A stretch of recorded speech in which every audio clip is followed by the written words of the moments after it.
What does it feel like for a rural girl to marry into the A9 family? To marry a wealthy man? I abandoned my boyfriend of 6 years. But When I truly stepped into that gilded cage, I realized some people's decency is only for outsiders. My name is Sue Nyan. I'm 28 years old this year. 3 years ago, I married into the Sun family. That legendary A9 family. The kind with assets in the billions. But now I sit in the courtyard of the old house, recalling again and again the man who once saved 20,000 yuan for me. That man's name is Lin Heng. He was my childhood friend. His house was across from mine. We got into college together. He majored in computer science. I studied accounting. In the winter of our sophomore year, he waited for me downstairs of the dorm, holding a cup of hot soy milk. his ears were red from the cold. He said, Nyan Nyan. Can I be your boyfriend? I nodded. That simple nod lasted 6 years. Lin Heng was genuinely good to me. So good to what extent? So much that I could shamelessly pick at my feet in front of him. I could call him at 3 a.m. saying I wanted barbecue. Without hesitation, he'd ride his electric scooter for 20 minutes to get it. Half a year after graduation, his company downsized. He was among the first to be laid off. He came to see me that day, carrying strawberries he knew I loved. He smiled and said it was no big deal, that he actually wanted to switch jobs anyway. But back then, the job market wasn't good. He sent out a lot of resumes but never got a reply. To let me focus on my graduate studies, he started delivering food. He ran orders while I was in class during the day, and kept working while I was back at the dorm at night. I asked him if he was tired. He said no. He earned money through his own efforts. It made him feel secure. He'd transfer his salary to me every month. I told him to keep it for himself. He said he was rough, didn't need it.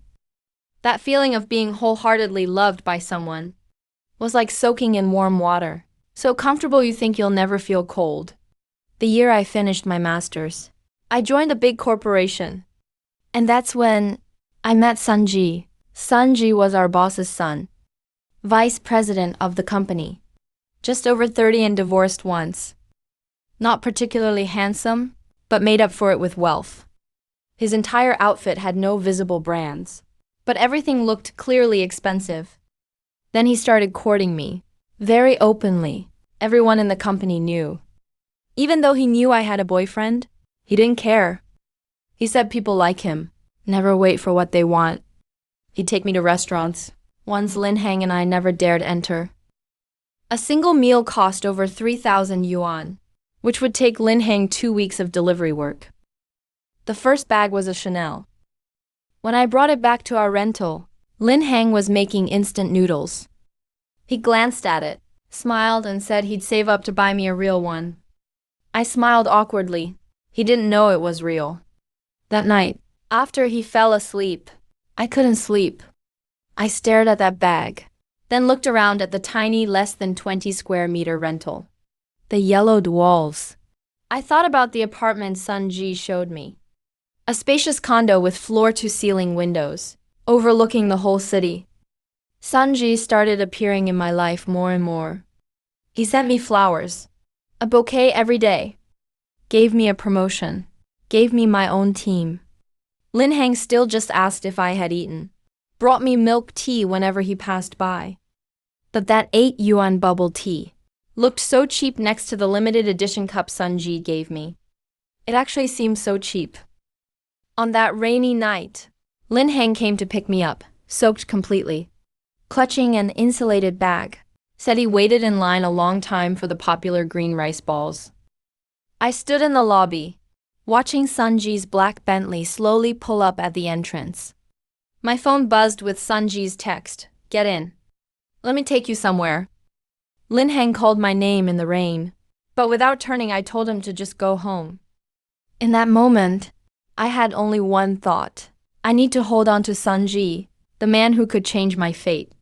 Gradually, I became immersed in the dream Sunji built for me. I even started imagining what life would be like after marrying him. I wouldn't need a 9 to 5 anymore. Wouldn't have to calculate those few paychecks every month. That day, Sanji drove me home. Stopped the car at the entrance of the alley. As I got out, he suddenly leaned in and kissed me. My mind went blank. I didn't refuse. I even closed my eyes, enjoying it a little.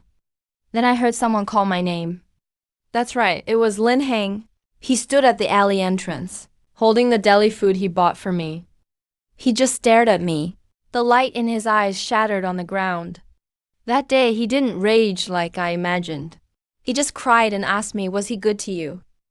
After saying that, he seemed to shrink a little. His phone dropped to the ground. He bent down to pick it up a couple times. Couldn't get it.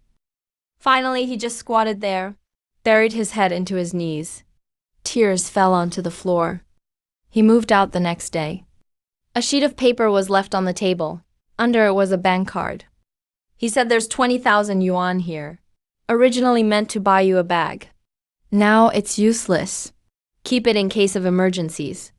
I pressed the letter to my chest, cried squatting on the floor for a whole hour. Turns out the promise to save up for a bag wasn't just said in passing. He really was that good. Even as we broke up, he couldn't blame me once. Life has to go on. I couldn't bear to throw away Lin Heng's letter. Later, I naturally moved into Sanji's big condo. A few months later, I got pregnant. Sanji took me home. When we entered that day, my legs were weak. Sanji held my hand and said, "It's okay." With me, his dad was reading the newspaper in the living room, looked up at me once, grunted, and continued reading. His mom was enthusiastic though, grabbed my hand, asking all sorts of questions. Where's your family from? What do your parents do? What's your education? After asking, she smiled and said, "That's nice. A girl from the countryside, obedient." Back then, I didn't even realize what was wrong with those words. Soon after, we got the marriage license without a wedding, because I was pregnant and it was inconvenient. The first month living in the Sun house, I noticed something was off. Sanji's dad brought home a woman. In her early 20s, wearing a very short skirt. He took her straight into the master bedroom. His mom saw it but said nothing, just gave me an awkward smile. I asked Sanji, "Doesn't your mom care when your dad acts like this? Doesn't your mom do anything about it?" Sanji glanced at me and said, "Why should she care? Isn't this kind of thing normal?" My heart sank. At that time, I was 3 months pregnant. It was when my symptoms were the worst. But I still had to get up early and go downstairs to greet his parents. His mom said it's tradition. Every daughter-in-law in the Sun family has to do this. My parents called me from back home. They asked how I was doing. I held back my tears and said everything was good. That I lived in a big house with a nanny to take care of me. My mom laughed on the phone and said, "That's good." After I hung up, I stared at myself in the mirror for a long time. The woman in the mirror was wearing a silk robe, hair blown fluffy, a diamond necklace around her neck. But her eyes were empty. Sanji started coming home late. At first it was 10 p.m., then it became midnight. Then he simply wouldn't come back until 2 or 3 in the morning. I asked him where he'd been. He said socializing for work. I asked what kind of social events go that late. He frowned at me and said, "Su Nyan, you're being way too nosy." That night, he was drunk when he got home. I smelled perfume on him. I stood at the bedroom door and asked, "Are you seeing someone else?" He lay on the bed and didn't even open his eyes. He said, "Don't ask questions you shouldn't." I forced myself to stay calm, telling myself not to get mad because I was pregnant. Getting mad isn't good for the baby. When I was 7 months pregnant, he didn't even bother to pretend anymore. That day, he brought a woman home. She was in her early 20s, with long hair, wearing something really revealing. I stood at the stairs with my big belly, watching them go upstairs, arms around each other, into the guest room. When I opened the door, they were in bed together. Sanji saw me and impatiently told me to get out. That woman giggled, her eyes full of provocation as she looked at me. I rushed over to hit him. But before I could even touch him, Sanji slapped me across the face. That slap sent me stumbling backwards, smashing into the shoe cabinet by the door. It was that day that I went into premature labor. My daughter weighed just over 3 pounds at birth. She stayed in the incubator for a month before I could bring her home. The day we were discharged, Sanji didn't come. His mother sent a driver to pick us up. When we got home, Sanji wasn't there. His mother was in the living room drinking tea. When she saw us come in, she put down her cup, walked over, and lifted the blanket to look at the baby. She said, "She's a bit skinny. Just take good care of her." Life just dragged on like that. At that point, I had given up all hope. I no longer had any expectations for this man. He came home even less often. Sometimes once a week, sometimes once every 2 weeks. Every time he came back, he just grabbed a few things, never even looking at the child. Later, I heard from the nanny that Sanji had bought another apartment outside and was living with that woman. His mom even mentioned it, saying the woman was pregnant. They had checked and it was a boy. When she said that, her face lit up with a smile, as if it was the happiest news in the world. After laughing, she looked at me and said, "Don't overthink it. Just raise your daughter well. You and your girl will be well taken care of." She said it so casually, as if my feelings never mattered at all. From that day on, I started secretly saving money, scrimping and saving every month, skipping one pajama set from my monthly allowance, wearing the same one until it pilled. The nanny whispered privately that she'd never seen a young madam like me, with so much money in the house, but living like a pauper on purpose. I started to learn from online courses, studying for accounting certificates. Beginner levels, then intermediate. Passed one after another. Staying up until 2 or 3 in the morning became normal. I still had to be up at 6 to feed the baby. During that period, I lost so much weight I looked like a different person. The woman in the mirror had sunken eye sockets, cheekbones jutting out, but there was a new light in her eyes. A light I hadn't seen in a long, long time. I started working out not to please anyone, but to finally look like a real person instead of a living corpse. Mother-in-law said I looked healthier lately. I said, "Yeah, I've been exercising." She smiled a little. Didn't say anything, but I understood that smile. In her eyes, no matter what I did, it was useless. When my daughter was 1.5 years old, I took her back to my parents' house for the first time. It was the first time I'd gone home since having the baby. My mom had been reminding me for half a year on the phone, saying she missed her granddaughter and wanted me to bring her back for a visit. I told Sanji I was going. He didn't even look up, just gave a little and that counted as permission. I bought a bullet train ticket. My daughter sat on my lap, staring curiously out the window. It took more than an hour to get there. The alleyway was just the same as before. The little grocery store and the repair shop were still there. Under the old pagoda tree, neighbors gathered together to chat. When they saw me, they greeted me warmly. Amid the crowd, I immediately spotted Lin Hang. He was wearing a gray hoodie, holding a child in his arms. The little one was so tiny, bundled up in a pink blanket, fast asleep. The wind blew by, rustling the leaves of the old tree. He smiled, his eyes curving as he said, "You're back." His voice was so nice to hear, just like it used to be. I said, "I came back to see my mom." The woman standing next to him looked at him curiously. He smiled affectionately and said, "This is my little sister. We grew up together." Those words, "little sister," made my heart feel like it cracked open, holding back tears.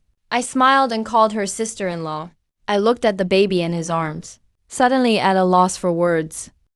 I wanted to ask if he'd been doing well all these years, if he was still delivering food, if that woman treated him well, but nothing came out. He looked at my daughter, asleep in my arms, and said, "She looks just like you did as a kid." My eyes stung. so I quickly lowered my head. Someone at the other end of the alley called him to dinner. He turned and replied, then walked down the alley with the child in his arms. After several steps, he stopped, turned back and looked at me for a long time, then said, "Take good care of yourself." That night, after my daughter fell asleep, I sat alone in the courtyard. The moon was very bright, casting a pale glow on the ground. I remembered so many things. Like that year in high school, when he biked me home, and I clung to his shirt, the wind blowing by, carrying the smell of laundry detergent. Or that winter in college. He waited for me downstairs at my dorm. Or how he said, "Nayan, let's have a daughter someday. Who will look just like you? She'd definitely be beautiful." I sat under the moonlight, pressing the letter he wrote me back then to my chest, and cried for a long time. I wasn't crying about anything else. I was mourning for myself. For such a wonderful person. For those wonderful 6 years. I let it all slip through my fingers. I admit it, I regret it. I regret making him stand alone in the rain that night. I regret not pushing Sunji away that evening. I regret not trying to make him stay when we broke up. If Sunji had never come into my life, the child he's holding now would have been ours, would be about this age, would have been wrapped in a pink blanket, would have slept soundly in his arms. But that child would have had his features, and mine too, would have grown up in our home, would have called him Dad and called me Mom. Not like now, with just an alley between us, and the sounds of 2 children crying between us, and a past we can never return to.